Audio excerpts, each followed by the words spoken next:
ABC News, Canberra. Foreign Minister Julie Bishop made a rare stumble today, left red-faced when asked to explain the government's superannuation policy.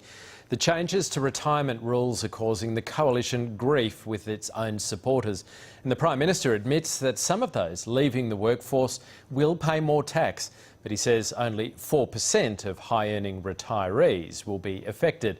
Here's political editor Chris Uhlmann. Agility is much prized by the Turnbull government. And this marathon campaign is testing physical and mental agility. Are you aware of the transition to retirement scheme? Well, I'm certainly aware that we have one, yeah. How does it work?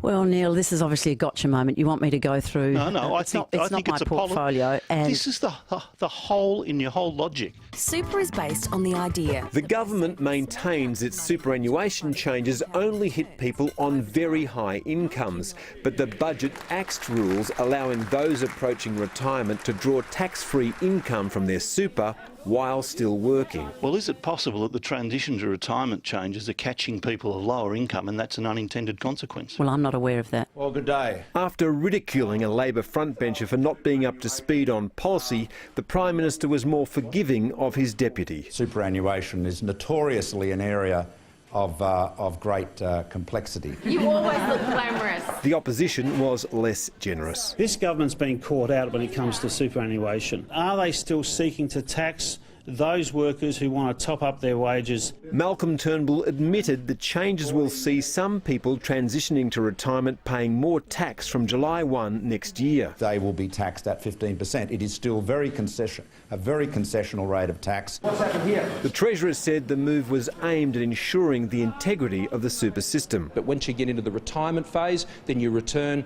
to a position of zero tax on your earnings in that phase.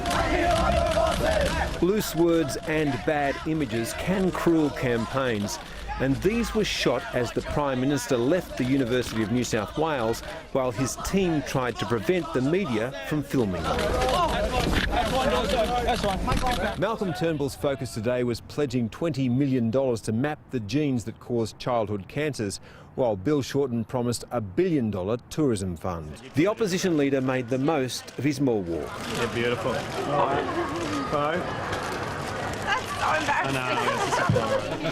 And Lulu brightened the Prime Minister's visit to a cancer ward. I don't mind. Thank you. This day belonged to the ladies in pink. Chris Uhlmann, ABC News, Canberra.